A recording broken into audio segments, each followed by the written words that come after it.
The Philippine National Police launch Revitalize Police sa Barangay that aims to eliminate the gap between the government and the community by winning the hearts and minds of community members.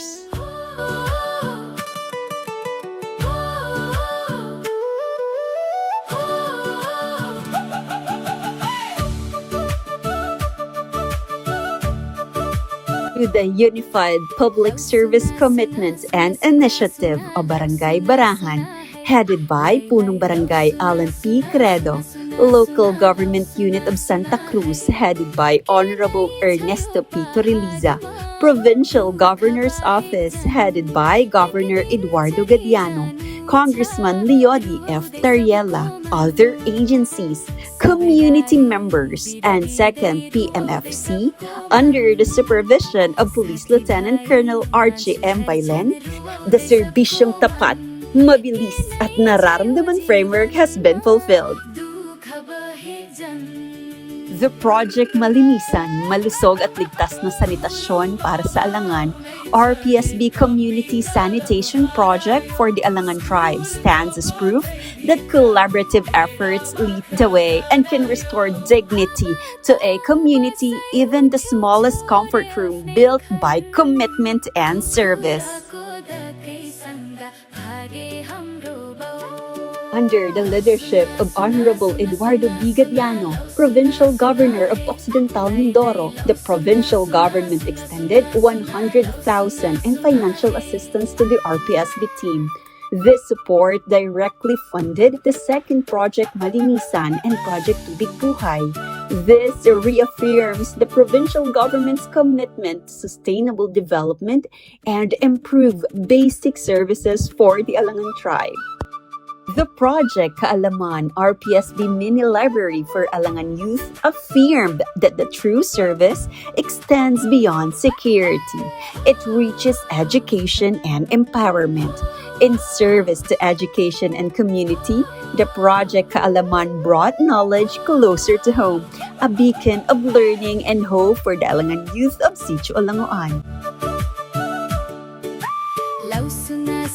सुना सुना सुना लव सुना सुना है लाई लाई लव सुना सुना सुना सुना सुना. Flowing with purpose, the Project Tubig Buhay RPSB Water Tank Reconstruction Project brought clean water and hope to Sitio Alangoan, Barangay Barahan, Santa Cruz Occidental, Mindoro.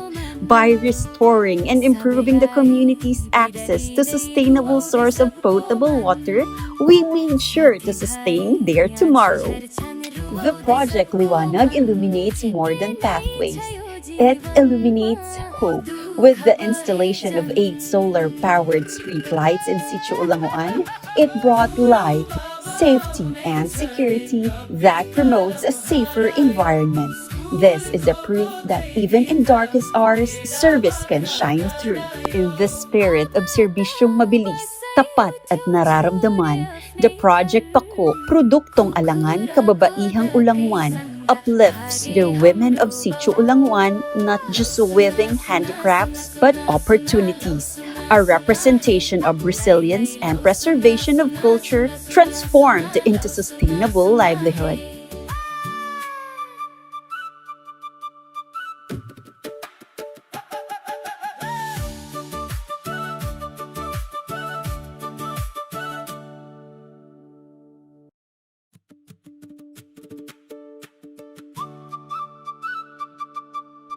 Another victory for peace.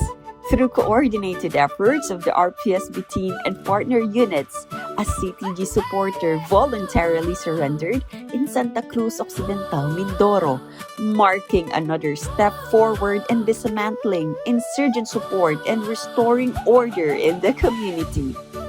One of many significant milestones of the RPSB team was successfully facilitated a presentation of a surrendered former rebel to Honorable Ernesto P. Torreliza, Municipal Mayor of Santa Cruz. They were able to receive a financial assistance through government's reintegration program. This assistance is more than aid.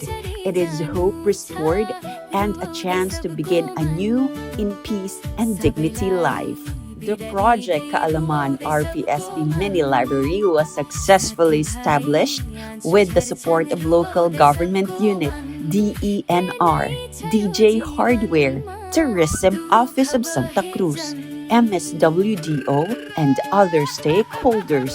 This promotes community and welfare development and a place for the youth of Sitio Ulangoan to dream, grow, and believe that their future is worth investing in.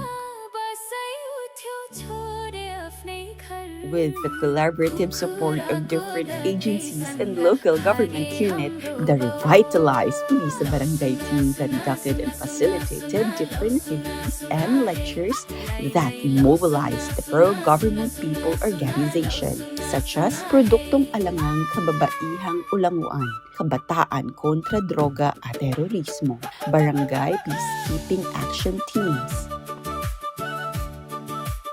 The community's assessment and testimonies provide valuable insights to the current impact of the immersion program. Ako po si Punong Barangay Alan Credo, and at the same time, board member po dito bilang kinatawan ng ABC Federation President ng Province of Occidental Mindoro.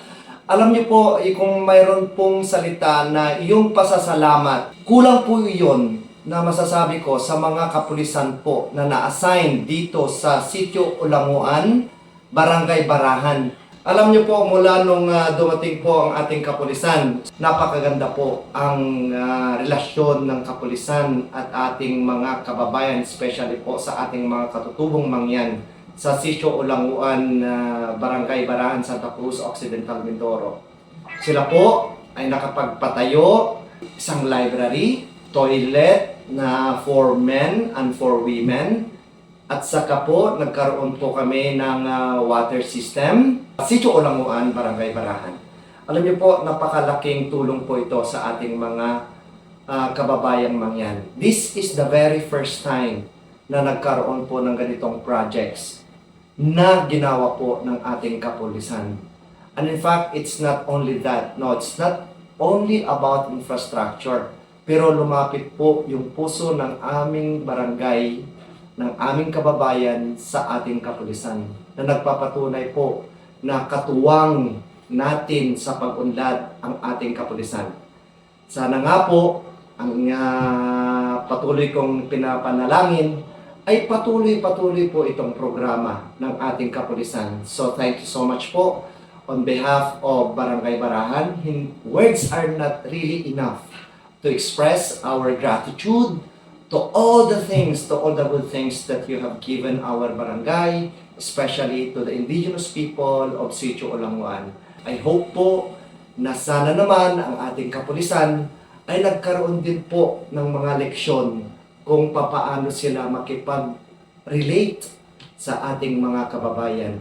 Right now po, ako po ay taos-pusong nagpapasalamat at ako po ay very happy, masayang-masaya. Kasi po ang ating kapulisan ay they are not only confined na po sa mga kampo-kampo po nila.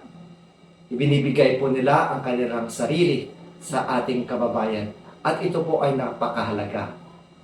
Nagkaroon po ng we high respect, okay, sa ating kapulisan dahil nga po sa kabutihang ginawa po nila. Once again, God bless you all at ako po ay nagpapasalamat once again to the men and women of the uniform of the Philippine National Police. Maraming salamat po. Magandang araw po. Ako po si Angelica Pagiscay, nagmula po sa Sitio Ulanguan, Barangay Barahan, Santa Cruz, Occidental Mindoro. Ako po ay isang miyembro ng KPDAT at nagpapasalamat po kami sa malaking tulong ng mga kapulisan sa aming komunidad. Tulad po ng street light, water tank at library. Malaking tulong po ito sa aming mga kabataang katutubo. Ito lang po ang aking masasabi. Thank you po. Ako po si Kapitan J.R. Langit, maniniraan sa Sitio Ulanguan, Barangay Barahan, Santa Cruz, Occidental Mindoro. Yung ating pong mga kapulisan may tinulong po dito sa aming sitio, katulad po ng library, CR, bomba. Yan po ang kanilang nagawa na po mayroon pa silang gagawin sa CROLI po bago po sa water tank. Kaya po, nagpapasalamat po kami ng tugon sa kanila sa kahirapan namin sa mga katutubo dito sa sitio Ulanguan. Kaya po, marami pong salamat pagpapalay ng ating kapulisan. Sana po gumawa pa sila sa iba-ibang sitio ng katutubo. Hanggang dito na lang po. Ako po si Pastor Samuel Castillo na naninirahan dito sa Sitio Languan. Ako po ay nagpapasalamat sa tulong ng ating mga kapulisan na pinagkaloob nila dito yung kanilang panahon. Ilang buwan namin makakasama sila para po kami tulungan at sa aming komunidad, sa aming sitio ng meron po silang ginawa na bomba, tapos yung library, at saka ilaw, mga ilaw pa po.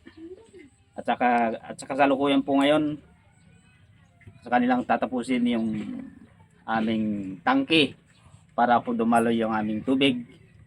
At higit sa lahat sana makinabangan ng buong pamayanan. At meron pa po silang gagawin na isang CR na hindi pa po nasisimulan sa ngayon.